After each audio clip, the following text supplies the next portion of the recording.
assumo essa tribuna com a preocupação que tem, com certeza, tomado conta de todos os parlamentares, se não só nessa casa aqui onde nós estamos vendo a apreensão de todos os representantes do povo brasileiro, na outra casa, a Câmara, como também em todas as câmaras municipais, governos estaduais, prefeituras, sindicatos. Haja visto os últimos fatos políticos que nós tivemos no país diante dos dados da economia que foram demonstrados e que, inclusive, trouxeram às ruas manifestações que foram realizadas em todo o país.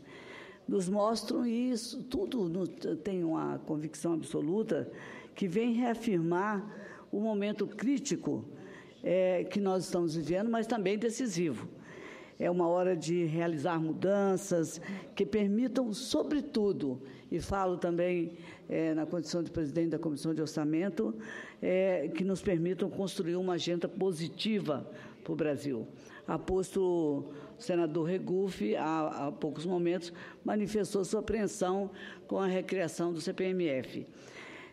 De susto em susto, de situação em situação, nós estamos ainda precisando e solicitando, pedindo, ultimando que o governo nos aponte um ajuste completo com todas as medidas que pretende tomar, haja visto a queda de arrecadação abrupta que tanto afetou a economia desse país e como também o orçamento da União.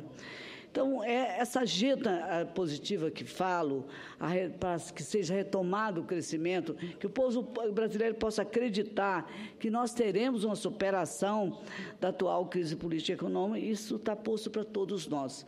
Então, nós precisamos produzir acordos que sejam políticos, acordos com a sociedade produtiva, para que esse entendimento possa, sem dúvida, e que tem que passar também pelo respeito da população brasileira, respeito também à Constituição. Acho que as pessoas tomaram conhecimento de que, preocupada também com o ordenamento dos trabalhos, eu recorri ao STF com o instrumento do mandato de segurança para que pudesse, na condição de presidente da Comissão de Orçamento, saber a quem, de fato, eu teria que entregar as contas que seriam votadas na Comissão de Orçamento dos ex-presidentes e do presidente atual. Isso foi um respeito à Constituição, responsabilidade que nós temos de aprovar licitamente as propostas que aqui acontecem. Aprovamos também propostas que ajudem a viabilizar a retomada do crescimento e, principalmente, proposta que faça o governo reconhecer os erros que foram produzidos. Eu tenho certeza que, nesse momento, estão tentando fazer isso, ajustar a economia, construir um novo diálogo com a sociedade, porque esse país está em crise, mas precisa sair dela. Nós achamos que toda essa convergência de diálogo entre executivo, legislativo e judiciário, e com a sociedade, sobretudo, que não pode se movimentar a cada momento de aguçamento dessa crise, nós precisamos, então, construir novas bases para que possamos produzir esse diálogo tão importante. Nesse mês, nós tivemos várias manifestações. Em 5 meses, tivemos 3 manifestações profundamente importantes. O povo foi às ruas dizer o que não quer, o que pensa, o que está exigido do governo federal. Tivemos também, aí, historicamente, a importante Marcha das Margaridas, que é uma mobilização histórica em defesa das mulheres do campo e do fim da violência contra a mulher. Eu, quando falo isso, eu tenho um certo constrangimento de saber que ainda, com todas as leis que criamos, ainda estamos à mercê dessa violência cultural que assola o país contra as mulheres domésticas, trabalhadoras. Eu quero dizer que também centenas de milhares de pessoas que demonstraram essa insatisfação com o governo sabem que o país é grande e que o momento de crise é profunda. E são vozes, inclusive, que querem se manifestar e que devem ser ouvidas. Eu sempre relembro desse argumento porque fui constituinte e sei que, na verdade, eu esperava uma Assembleia Nacional Constituinte quando nós esperávamos uma Constituinte exclusiva em que qualquer cidadão ou cidadã brasileiro pudesse se candidatar, entrar no Congresso Nacional, escrever a Carta Magna e depois retomar o seu cotidiano. Nós tivemos uma Assembleia Congressual Constituinte. Fiz parte dela. E procurei criar, naquele momento, ainda quando o presidente Ulisses presidia essa casa e a Assembleia Nacional Constituinte, a Tribuna Livre. A sociedade orgânica teve a oportunidade de dizer, naquela tribuna, a todos os constituintes o que esperava que acontecesse com o país. Essas vozes precisam voltar novamente a ser ouvidas. Diante de tudo isso, o governo precisa também estar atento às críticas, para não perder o foco da gravidade do momento e do necessário cuidado com as contas públicas e do futuro desse país. Nós temos hoje, neste Congresso, por exemplo, sobre a nossa responsabilidade e a responsabilidade de todos de votar a proposta da Lei de Diretrizes Orçamentárias de 2016. E o projeto que altera a LDO de 2015, estabelecendo, senhor presidente, um superávit de 8,7 bilhões, ou 0,15% do Produto Interno Bruto. Esse projeto estabelece ainda um corte adicional de 8,6 bilhões no orçamento de 2015. Esse valor, somado ao contingentamento já anunciado, resulta numa tesourada de 79,4 bilhões. É um corte que eu digo, conhecendo esta casa, conhecendo o meu país e conhecendo as decisões que o governo toma na área econômica, eu vou dizer que é um corte muito expressivo e que implica no sacrifício da nossa população.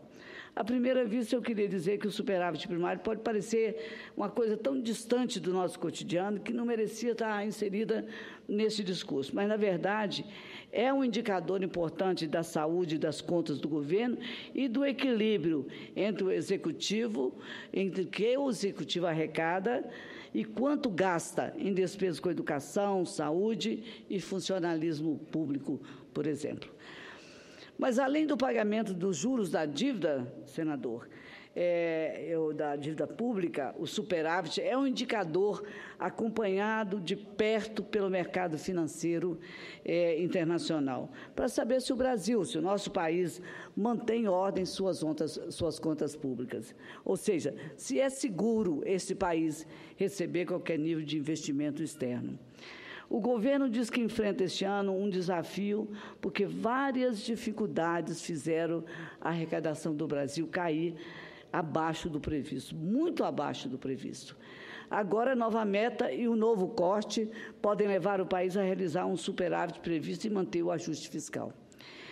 Bom, o que eu tenho a acrescentar é que nós entendemos que o setor público, que inclusive inclui aí o governo central, estados e municípios, tenham de ter um mínimo de superávit primário para garantir a estabilidade da economia.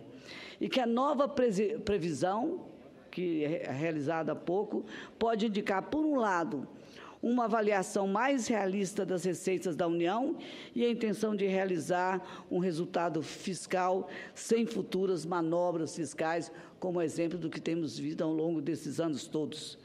Mas questionamos qual o espaço que, na verdade, teremos para essas eventuais novas revisões de meta e novos cortes orçamentários. Isso me preocupa sobremaneira, porque me parece que a pouca visibilidade do que temos, do que estamos praticando, quer seja no orçamento da União ou em relação à proposta de ajuste, não nos ofereça as metas mais realistas para nós enfrentarmos a crise que vivemos.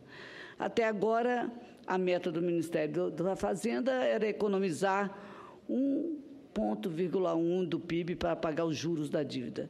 Essa meta, como vimos, caiu para 0,15% do PIB. Acontece, senhor presidente e senhores senadores, que no mesmo momento que devemos seguir a estabilidade, persegui-la a todo modo, nós devemos também estar atentos também pelo outro lado da moeda que nós temos que encarar. Eu digo que tendo uma meta menor reflete também a dificuldade do governo, e isso é uma realidade, em equilibrar as contas públicas. Num cenário em que a arrecadação de impostos diminui, mas os gastos continuam elevados. O ajuste é fundamental. Todos nós falamos isso em todos os debates e reuniões, e temos que ter sempre à mente que toda vez que falamos isso, estamos oferecendo maior sacrifício à população brasileira. Senadora diante Rose. do desemprego, que Senadora bateu Rose. 8,1% no trimestre, que terminou em maio, e uma inflação que nos últimos 12 meses, conhecida por todos, senador, acumula uma alta de 9,56%. Segundo o IPCA, que é maior índice desde 2003, ficando em 11º lugar. Pois não, senador Crivella? Senadora Rose, eu quero parabenizar Vossa Excelência e dizer que nós todos temos muita esperança na sua competência e diligência na formulação do nosso orçamento. Apenas um pensamento. A Vossa Excelência fala sobre superávit primário e fala sobre a dívida pública. E a nossa dívida pública, vamos imaginar que seja 2 trilhões de reais. São os brasileiros muito ricos. Vamos supor que um deles seja o Paim, um deles seja a senhora. Cada um tenha 300 milhões depositados em títulos da dívida pública. Se o Paim resolve vender as fazendas dele do Rio Grande do Sul e receba, a senhora então tira os seus 300 milhões de títulos públicos e dá Paim. Ele pega esse dinheiro e vai rigorosamente comprar títulos da dívida pública. Para o governo, para todos os governos que imprimem moeda, a dívida pública é contábil. Ele tira de um lugar, põe no outro. É claro, e a Vossa Excelência diz, quanto menos for a dívida pública, melhor a saúde das contas públicas. Agora, que Vossa Excelência fique tranquila, a dívida pública do Brasil em relação ao PIB é bem baixinha se compararmos os países da Europa, a própria Alemanha, que hoje governa a União Europeia, a dos Estados Unidos, a do Japão. A economia tem muito do psicológico. Eu já estou esgotando meu tempo, que a parte não pode passar de 2 minutos.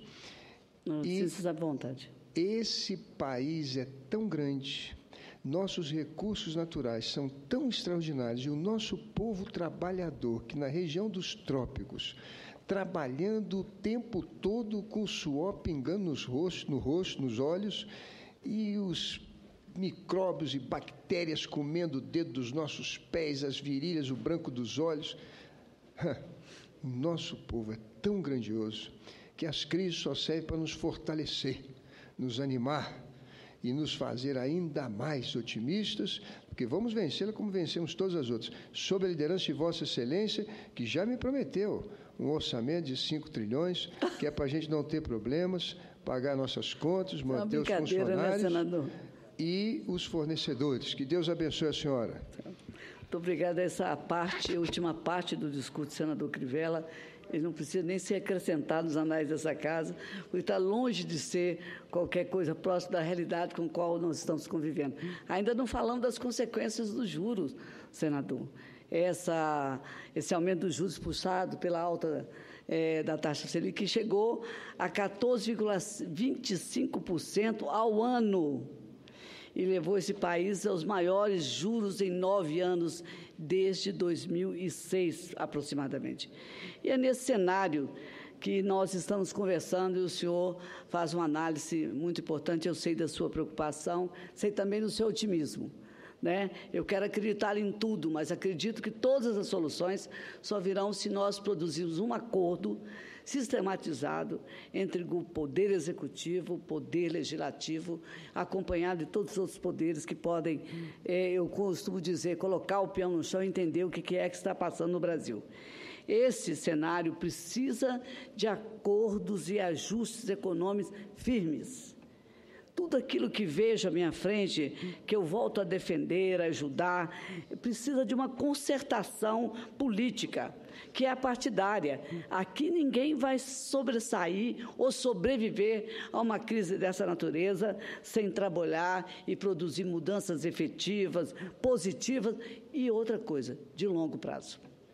Eu quero dizer que esse entendimento político-econômico é mais do que nunca fundamental, senador, para nós não aprofundarmos mais a questão dos gastos públicos. Todo dia nós temos uma conta para descontar de alguma coisa que o Brasil precisaria investir. E nessa conta, sempre temos alguma coisa para sempre colocar em cima do sacrificado povo brasileiro. Eu não acho que o governo possa falar em nada para aprofundar gastos públicos mais do que já estamos. E corremos o risco, inclusive, de que novas medidas de austeridade venham, consequentemente, menor atividade econômica e nova queda de arrecadação, presidente.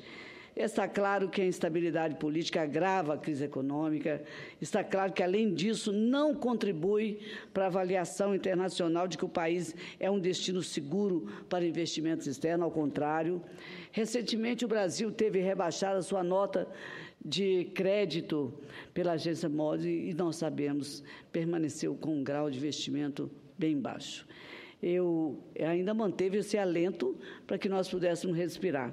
Ainda esse grau de confiança. Ou seja, mantivemos a duras penas o selo de bom pagador. No entanto, é preciso, quero destacar isso, porque parece que nós nos salvamos ao todo, mas essa agência justificou a sua decisão por entender que a economia nacional teve fraco desempenho, há perspectiva de gastos elevados do governo e essa é a parte que nos cabe, sobretudo, falta consenso político para as reformas fiscais.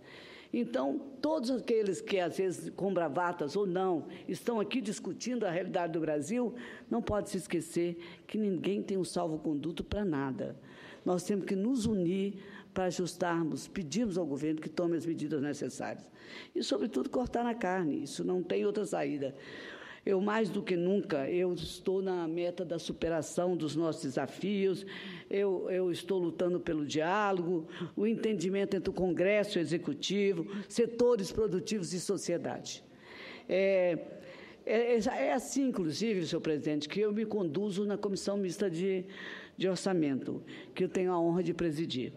Nós temos várias importantes votações que realizaremos daqui a pouco. Temos de ter, inclusive, entendimento para analisarmos cada uma delas com o devido cuidado e, principalmente, com a devida responsabilidade e compromisso da presença parlamentar nas votações. O momento, só concluindo o meu raciocínio, senhor presidente, que o país atravessa, os sacrifícios impostos à população não permitem que deputados e senadores, sobretudo da Comissão Mista de Orçamento, se esquivem das suas obrigações no principal comissão do Congresso Nacional. E quero reafirmar isso pela dificuldade e a insistência permanente de estar dirigindo a senhores senadores, senhoras deputados, senhoras deputadas, para que estejam permanentemente na discussão do problema maior do Brasil, que é a sua crise, e que passa, sobretudo, por dentro da Comissão de Orçamento. Isso vale para tudo, para o orçamento, para as contas presidenciais, todo o rito que já foi ordenado recentemente, inclusive pelo Supremo Tribunal Federal, que agora, sem dúvida, colocou o caminho desta trilha. Temos que trazer ao Congresso Nacional tanto o orçamento da União como todas as contas presidenciais, artigo 49, inciso 1. E eu, portanto... Senadora Rose. Pois não, senadora. Vossa Excelência me permite uma parte?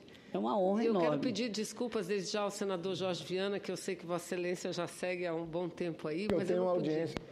Eu não poderia, senador Jorge, não poderia, em ver a senadora na tribuna, a nossa presidente da Comissão Mista de Orçamento, deixar de fazer uma parte, senadora Rose. Eu fico muito honrada. Primeiro, para cumprimentá-la, eu sei exatamente a dificuldade que Vossa Excelência deve estar enfrentando, não por dirigir a principal, mais polêmica comissão do Congresso Nacional, mas dirigir esta comissão do Congresso Nacional neste momento de crise, senadora. Vossa Excelência acaba de enfrentar algo duro em relação ao presidente da Câmara, que, passando por cima das atribuições da comissão que Vossa Excelência dirige, querendo levar contas diretamente para o plenário da Câmara, Vossa Excelência não titubeou em nenhum minuto e mostrou muita coragem, zelo pela legislação brasileira quando ingressou no Supremo e obteve, como todos sabíamos, uma grande vitória, que, eu repito, é uma vitória da democracia. Então, senadora, eu tenho certeza que Vossa Excelência tem aqui no Senado, não só da bancada das mulheres, mas o Senado como um todo,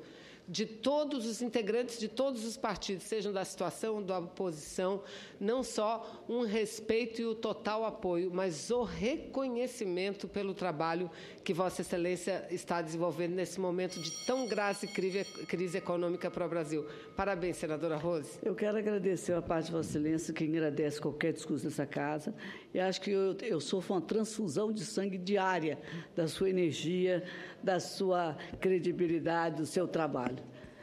Está sobrando e diz que vai dividir com todo mundo também, né? Eu agradeço as palavras.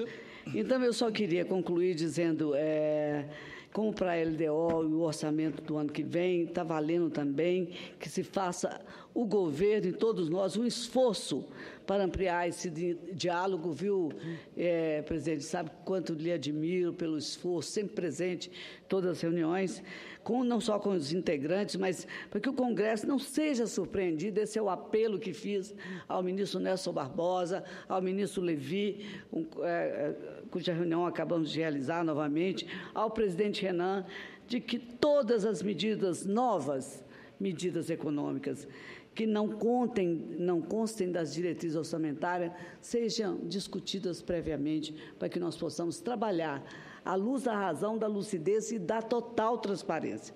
Esse Congresso precisa dessa transparência. São esforços que nós estamos dando a todo momento. E dia 31, nós quero lembrar, senhor presidente, nós estaremos recebendo o orçamento da União. Nós estamos na fase final da votação da LDO, daqui a pouco vai chegar esse orçamento, a proposta de 2016, o que eu peço é que ele seja mais lúcido, transparente e verdadeiro. Eu não gostaria jamais de deparar com uma peça de ficção, acho que o governo não fará e a comissão não vai contribuir por isso. Portanto, eu quero dizer que essas medidas que eu aqui estou solicitando, ela é muito importante para diminuir o impacto e a colisão que permanentemente o Poder Executivo tem com o Parlamento. O tempo é agora, presidente. Não tem mais tempo para depois. Eu não sei porque o tempo da classe política está divorciado do tempo do povo brasileiro, tanto para projetos, como para medidas, como para diálogos. Então, o prazo máximo que o Executivo também tem para enviar, sua proposta está posta, dia 31. Nós contamos que, nesse cenário, sobretudo com Vossa Excelência,